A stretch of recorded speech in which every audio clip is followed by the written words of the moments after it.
Deputado estadual Adão Preto Filho. Alô, deputado, bom dia. Como está? Tudo bem? Muito bom dia, César Padilha. É uma satisfação falar com um amigo, com toda a comunidade de Tupã-Siretã e de toda a região. Quero agradecer a oportunidade do programa Variedades, da Rádio Tupã, que sempre abre os seus microfones, sempre abre o espaço. Então, eu quero desejar aí uma boa quarta-feira para todos os ouvintes que estão nos acompanhando. Da mesma forma. Deputado, o senhor está em Porto Alegre ou já está no Rio aí para a cúpula do G20? Eu ainda estou em Porto Alegre. Amanhã Sim. o meu voo para o Rio de Janeiro, que eu vou estar representando a Assembleia Legislativa, nesse grande evento que tive a honra de ter sido convidado para fazer um debate importante sobre uma agricultura mais limpa, uma agricultura sustentável. Muito bem, nós já voltamos a falar desse assunto aí, deputado. Vamos começando aí então a sua participação aqui na manhã, falando sobre esta votação do orçamento no Rio Grande do Sul para 2025, que foi aprovado no estado ontem, isso? Exatamente, Padilha. Eu quero inicialmente, se me permita, Pois não. quero mandar o meu abraço aí à minha amiga, a vereadora Josi Aquino, que nos representa muito bem no Parlamento Municipal. Minha saudação também à Eliane, que é a presidenta do meu partido, a Tupã, e também, em nome de todos os vereadores eleitos para essa próxima legislatura, todas as pessoas que botaram seu nome à disposição, eu quero cumprimentar o Claudio Miro, o Nenê, que se elegeu vereador nessa eleição, representando o nosso partido. Então, Padilha, conforme me perguntasse, ontem foi um dia importante aqui na Assembleia, onde nós votamos o orçamento do ano de 2025. É sempre nessa época do ano, aí na reta final do ano, se vota o orçamento para o ano seguinte. E na minha opinião, na opinião da nossa bancada do Partido dos Trabalhadores, foi um orçamento muito aquém da necessidade. É um orçamento que não cumpre, por exemplo, o mínimo constitucional, que é a lei maior do Estado, que rege ali, aonde tem que ser investidos os recursos. E, por exemplo, na área da educação, a Constituição brasileira e a Constituição gaúcha garante que o orçamento do Estado tem que ser 25% destinado para a educação, para as escolas, para a valorização dos seus professores, dos servidores públicos. E, nesse sentido, o governador manda um orçamento inferior, mandou um orçamento com 19,2% para a educação. Ou seja, isso não é apenas números, Padilha, isso se representa menos investimento na educação. Por exemplo, a gente está acompanhando em muitas escolas, inclusive aí da região, né, ou de outras regiões do estado, uma situação precária, escolas com problemas estruturais, de infraestrutura, com telhados danificados, com banheiros inacessíveis. Então, isso nos preocupa, porque o governo do estado, o governador Eduardo Leite, não está cumprindo com aquilo que é obrigação do estado. E na área da saúde, da mesma forma. Na área da saúde, são 12% de obrigatoriedade do estado encaminhar o orçamento. E o governador encaminhou um orçamento de 9,4%, ou seja, menos de 2%. Isso representa em torno de 1 bilhão e 400 mil reais, é muito dinheiro, que deveria ser investido a mais para a educação, e que o governo recua, né, encaminha um orçamento menor. Então, nesse sentido, nós apresentamos uma série de emendas ao orçamento para tentar aperfeiçoar, tentar melhorar esse orçamento. A nossa bancada apresentou 26 emendas ao orçamento, tanto na área da educação quanto na área da saúde, mas também no tema da infraestrutura, das rodovias, das estradas estaduais e também como na área da agricultura, que é um tema que eu tenho um compromisso muito grande também, que é a minha origem. Eu venho da agricultura familiar e tenho muito orgulho de defender na Assembleia Legislativa os assentados da reforma agrária, os pequenos agricultores, que aí em Tupã-Siretã tem muitos agricultores, né? Eu tenho uma relação fraterna e também de amizade, de muito compromisso político com os agricultores do Tupã-Siretã, especialmente os nossos assentados da reforma agrária, e apresentamos algumas emendas. Uma delas, que é muito importante, que eu quero aproveitar o espaço, Padilha, Sim. Que foi na direção de uma transição para uma agricultura mais limpa. Eu tive a felicidade de aprovar esse ano uma lei muito importante, que já é uma referência para o Brasil, que inclusive eu vou discutir no Rio de Janeiro amanhã, na COP20, que é uma política estadual de fomento à agricultura regenerativa, sustentável e biológica. O que quer dizer esse nome tão grande? Nós queremos oferecer aos nossos agricultores uma outra modalidade de agricultura que possa preservar o meio ambiente, cuidar da saúde do agricultor e do consumidor e também dar mais renda ao agricultor. É comprovado cientificamente pelas pesquisas, pelas universidades, que consegue se produzir em até 30% a mais do que a forma convencional, ou seja, da forma dos agrotóxicos. Não adianta apenas fazer a crítica, nós temos que oferecer um modelo melhor. E isso o mundo já está discutindo, Padilha e caros ouvintes, através dos bioinsumos, através do pó de rocha.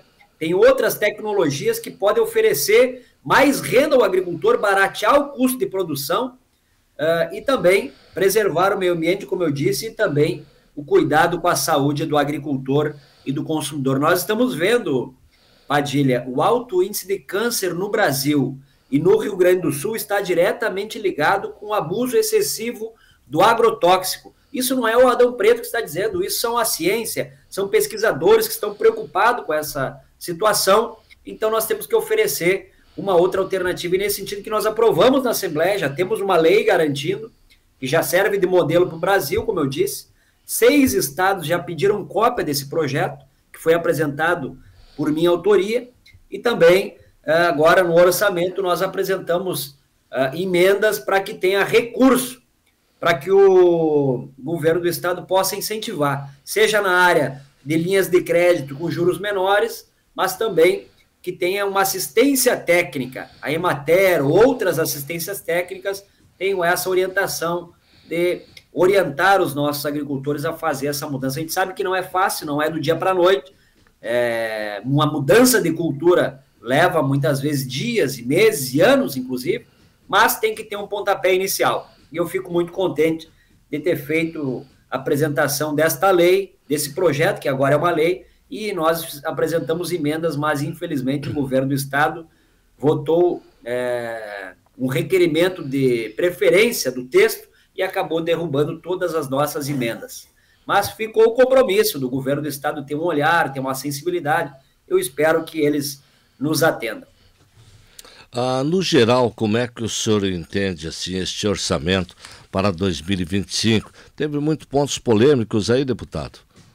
Exatamente. Um deles foi nesse sentido que nós batemos muito forte na inconstitucionalidade. Como eu disse, a lei maior do estado, que é a nossa Constituição Gaúcha, diz muito claro ali nos artigos que o orçamento do estado, 100%, 25% tem que estar garantido para a educação pública e 12% para a saúde. Nós estamos acompanhando, Padilha, o pós-pandemia, a quantidade de famílias, de pessoas, homens, mulheres e jovens que precisam de um acompanhamento médico, precisam de um exame especializado, precisam de uma consulta, e a fila só aumenta. Ou seja, o recurso, o orçamento para a saúde deveria ser maior do que 12%. E o governo recua e apresenta um orçamento de 9,4%. O que o governo alega aí? As pessoas vão necessitar aí de mais atenção para a saúde. E nós estamos cobrando. Esse é um dever como parlamentar, de levar esse clamor, levar essa angústia, essa preocupação da população gaúcha até os microfones da Assembleia Legislativa e fazer essa cobrança ao governador Eduardo Leite. E por conta do governo, o que ele alega com esses, digamos, cortes de recursos aí, com essas divisões aí? O governo, na minha opinião, é muito negativo, né? O governador, eu lembro que no decorrer desse ano ele falava que nós teríamos uma defasagem no PIB do estado, seria uma questão que nós não ia crescer, mas muito pelo contrário.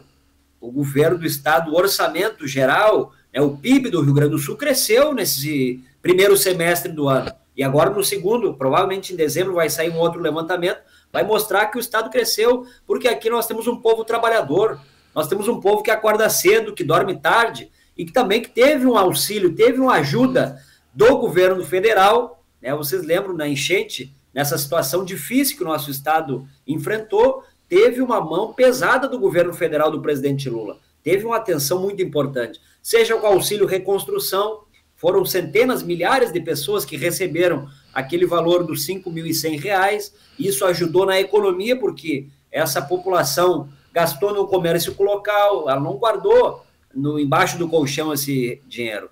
Ela foi gastar ali no mercado, foi gastar lá na loja de construção, e isso faz com que a economia do Estado cresça. Ou seja, teve um auxílio, teve um apoio muito grande do governo federal. Eu tenho certeza que a crescente do PIB do Rio Grande do Sul tem tudo a ver com a ajuda e o apoio do governo do presidente Lula. Nós estamos conversando com Adão Preto Filho, ele é deputado estadual, está na Assembleia, ele já disse que está com o voo definido para o Rio. E o que tu participa lá, deputado, nesta cúpula do G20, além desta ideia sua aí, né, de falar sobre a transição agroecológica?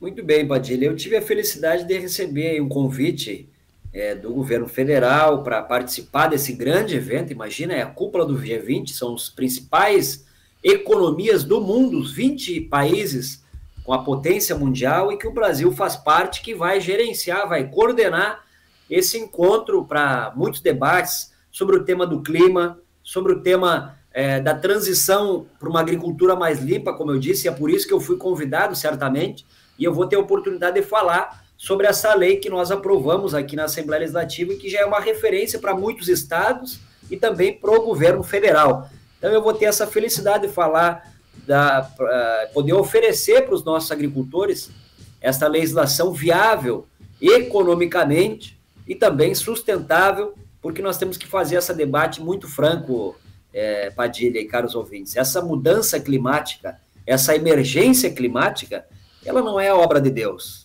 ela não é obra do acaso, ela está acontecendo com muita força, horas com seca, com estiagem, e hora com enchente, com chuva em excesso. Isso é por conta da nossa relação com a natureza. Então nós temos que nos preocupar, e esse encontro, um dos centros do debate é essa discussão aí do ser humano com a natureza, o cuidado, o que nós podemos melhorar, o que nós podemos avançar. Então, nesse sentido que eu vou fazer, escutar muito, vou aprender muito, certamente, mas também vou ter a oportunidade de falar sobre essa lei que nós aprovamos aqui na Assembleia, que já é um modelo, um farol para o Brasil, e agora vai ser para o G20.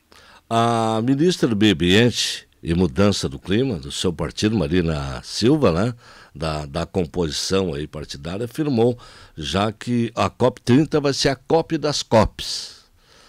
O que você define isso? A COP... Com certeza. Nesta nova implementação. É nessa direção aí da preservação, do cuidado. Nós temos que ter muita responsabilidade. Nós acompanhamos aí, do decorrer desse ano, com muita preocupação também as queimadas, né? Chegou até o nosso estado aquela nuvem cinza que ficou dias, semanas. Então é uma questão que a gente tem que se preocupar, e que os governos, tanto o governo federal, tanto o governo estadual e também os municípios, têm que ter a sua, digamos assim, a sua responsabilidade, uma fiscalização, um cuidado, uma orientação. Então, nesse sentido, de forma muitas vezes criminosa, inclusive, essas queimadas, né, que acaba prejudicando toda a sociedade, toda a comunidade, mesmo quem não mora no campo, quem mora na cidade também é afetado com a questão do ar, da poluição. Então, nesse sentido, a COP30 vai ter esse dever, vai ter esse papel de fazer essa discussão muito franca entre as potências, né, entre as economias e pesquisadores, lideranças, que certamente vão fazer esse debate da preservação, do cuidado com a natureza, e também oferecer alternativas à sociedade na economia que possa ter uma sustentabilidade. Ela, inclusive, né, defendeu os países precisam aí começar a falar das chamadas vantagens colaborativas, né? Temos de transformar as nossas vantagens comparativas em vantagens colaborativas e não mais em vantagens competitivas. Finalizou aí a ministra numa de suas falas. Mas, deputado, a gente agradece e deseja sucesso a você que teve esse convite para participar desse momento tão importante aí, né? A chamada, então, COP, das COPs, por Marina Silva, e desejamos sucesso e que a sua ideia seja aí transformadora, né, deste grande momento que vive o país. Enfim, vários países do mundo aí, a própria Índia também está aí com uma nuvem, né, cinzenta, e outros países aí. Que isso venha na transformação aí para todos nós.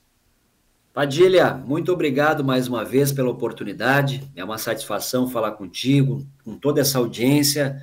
A Rádio Tupã que cumpre um papel muito importante de levar a mensagem verdadeira, a informação transparente. Eu agradeço a oportunidade e quero finalizar aqui me colocando à disposição. Saibam que o nosso mandato, o nosso gabinete aqui na Assembleia tem um compromisso muito grande com Tupã-Ciretã. Eu estive aí há poucos dias, certamente voltarei aí logo mais para reafirmar o meu compromisso. E eu quero finalizar aqui muito brevemente para dizer, especialmente para os assentados da reforma agrária, que eu sei que tem uma audiência muito grande que acompanha o programa.